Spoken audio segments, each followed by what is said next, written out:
Baiklah, Assalamualaikum warahmatullahi wabarakatuh. Saya Siti Auda dengan NIM B1A1210899, mahasiswi semester 2, Program Studi Ilmu Hukum Fakultas Hukum Universitas Jambi.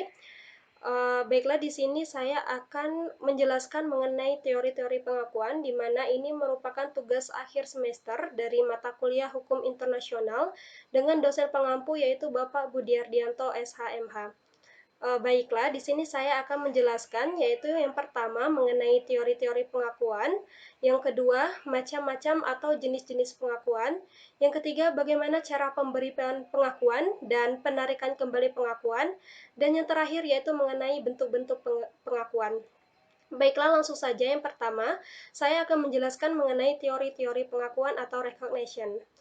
Pengakuan itu merupakan suatu jaminan bahwa suatu negara baru dapat menduduki tempatnya yang wajar sebagai suatu organisasi politik yang merdeka dan berdaulat di tengah-tengah keluarga bangsa-bangsa, sehingga dengan demikian negara itu secara aman dan mantap dapat mengadakan berbagai hubungan dengan negara-negara lainnya tanpa mengkhawatirkan bahwa kedudukannya sebagai kesatuan politik akan terganggu oleh eksistensi negara-negara lain. Dari beberapa pendapat sarjana, ada tiga teori yang muncul terkait pengakuan. Yang pertama yaitu teori deklaratif. Menurut penganut teori deklaratif, pengakuan hanyalah sebuah pernyataan formal saja bahwa suatu negara telah lahir atau ada. Yang kedua yaitu teori konstitutif. Teori konstitutif mengajarkan bahwa meskipun negara dapat berdiri sebagai fakta, tetapi ia baru dianggap ada dalam hukum internasional setelah diakui oleh negara-negara lain. Hal ini sesuai dengan paham yang dianut oleh Oppenheim Lauterweg, di mana beliau menekankan bahwa suatu negara itu ada dan hanya melalui pengakuan dapat menjadi pribadi internasional. Kemudian yang tiga yaitu teori pemisah atau jalan tengah.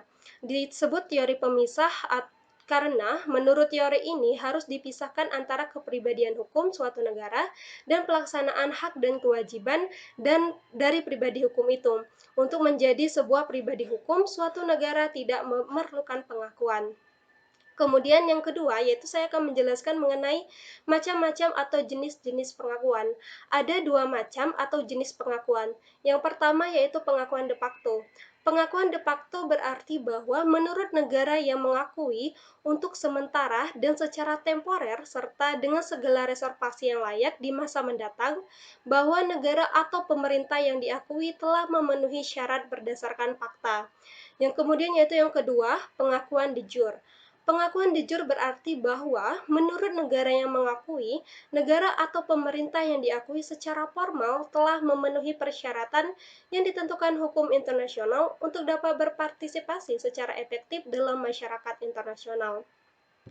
Kemudian selanjutnya yaitu cara pemberian pengakuan dan penarikan kembali pengakuan. Ada dua cara pemberi pengakuan, yaitu yang pertama secara tegas. Pengakuan secara tegas maksudnya pengakuan itu diberikan secara tegas melalui suatu pernyataan resmi atau yang berupa nota diplomatik, nota verbal, pesan pribadi kepala negara atau menteri luar negeri, pernyataan parlemen atau dengan traktat. Kemudian yaitu yang kedua, secara diam-diam atau secara tidak tegas. Yang dimaksud secara diam-diam yaitu maksudnya adalah bahwa adanya pengakuan itu dapat disimpulkan dari tindakan-tindakan yang dilakukan oleh suatu negara yang mengakui terhadap negara baru atau pemerintah baru. Secara umum, dikatakan bahwa pengakuan diberikan harus dengan kepastian.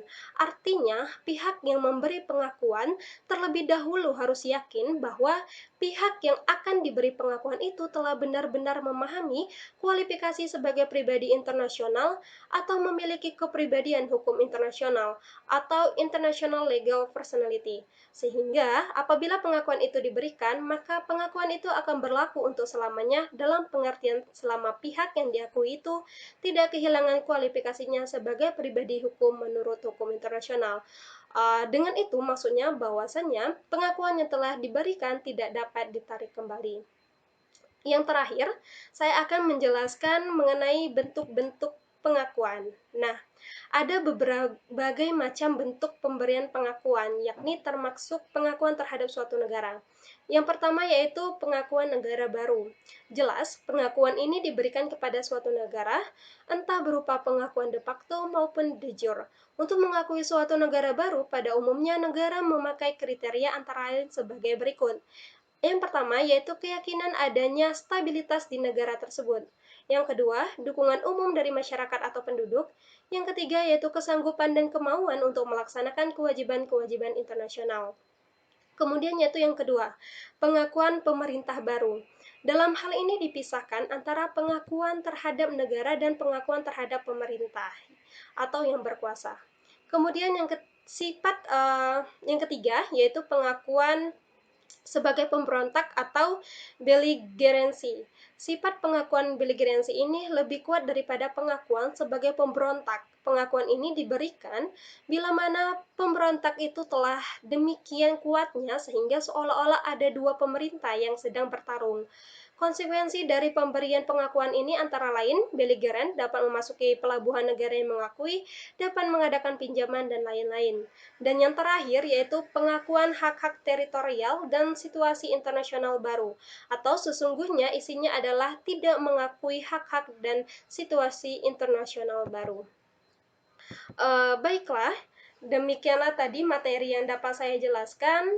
Lebih dan kurang saya mohon maaf. Semoga dapat diambil kesimpulan dari materi yang telah saya sampaikan. Saya akhiri. Wassalamualaikum warahmatullahi wabarakatuh.